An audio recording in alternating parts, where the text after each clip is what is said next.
dito sir, kahapon, yung kahapon dyan na naiwan. So, ayan na, anuhan na nila. Nadagdagan na. Na, skim ko na ulit. Yan. So, tapos ito po makita yung butas. Yan na po yung para sa doorbell. And then, ito, para na po ito dito sa switch. So, nag-wiring na po dito kanina ng para sa ilaw. So, dalawang ilaw po ito. Tapos, CCTV. May CCTV dito, baby. Sa taas. Oh, sorry. Sa taas pala. Dito pala ay outlet. Pero siguro para mas matibay, dito na lang kayang outlet na, sir. No? Dito yung tinuro na, sir. Dito. Ito. May drawing na. Sige po. Then, ito po, sir, yung sinabi ko sa inyo kapon. So, yan. Nag-start na rin sila. Nili-out na rin po nila yan. So, tutuloy na lang po.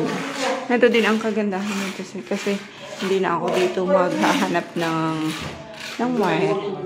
So, dito na lang namin siya itatago sa may kisame. Then, dito po sa taas. Nag-ano lang din po sila dito.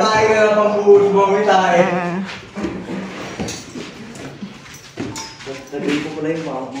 Ha? Nag-ray po yung tubig. Yung tubig? Amoy, ano? Mabaho? Maano yung tubig nila? Siguro dahil na-imbak. So, yan sir, yung manhole na pinapagawa nito. Tapos ito kahapon video ni Kuya mo. No? Bert? Yun na. Yun na yung CCTV. Yung CCTV. Okay. Tapos dito sir. Yan na po. So, dito na lang na part. Ito lang ang medyo matagal yung mga matiliit na siruho na yan. So, kung mapansin so, bali tatlo. Tatlo pataas. So, 6. 6 na piraso na lang. Then, yan po. Yung sa gilid. Yung tawag dito, yung siruho. Nagtataka kasi kami kanina. Parang amoy durian. Akala namin dito saan. So, yan. Sa switch po yan. Then, so makikita nyo na po yan na yan, na mga yan nakatambol, yan po yung ating sa tubig ulan. Then ito po yung sa ating yung sa baba, sa exhaust. Video natin naman ata. Hindi kasi ako dito nag-video sa kaya kung so ngayon, lagyan na po ako ng dito. Tapos dito sir, yan, pinalagyan ko na po ng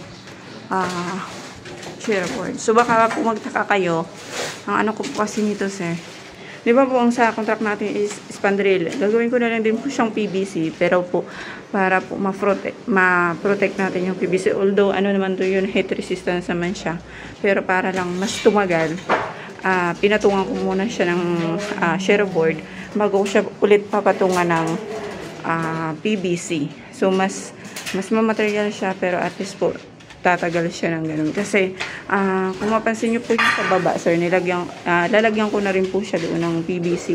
I-PVC ko na rin po yun para po uniform sila. Maganda din po ang kalalabasan. So, yun na po. Ito po kasi talagang ginagawa kapag ka PVC board po PVC sheet ang gagamitin. Kasi malapit sa bubong. So, dapat may protection muna siya doon sa although na, yun nga sabi ko, pero parang mas tumagal po yung span niya. So, bali dalawang ilaw din dito sir nilagay namin para po maliwanag kasi wala naman tayong pa-ilaw na sa labas.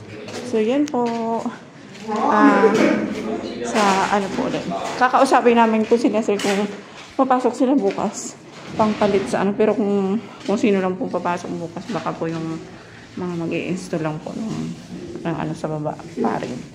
Kasi next week 3 days na lang po ang pasok. Yan po sir. Thank you po.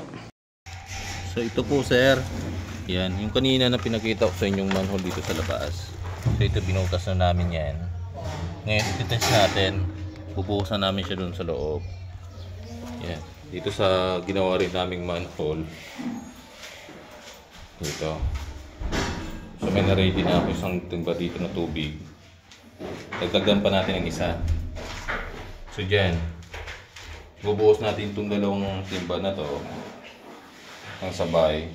So para ano, matest na po natin yung kung okay po yung dali doon palabas. Sige Mart, ibuhos mo Mart. So yan. So titingnan ko po doon sa labas. Kasi ito yung mag-flow. Kung okay yung flow niya. Sige.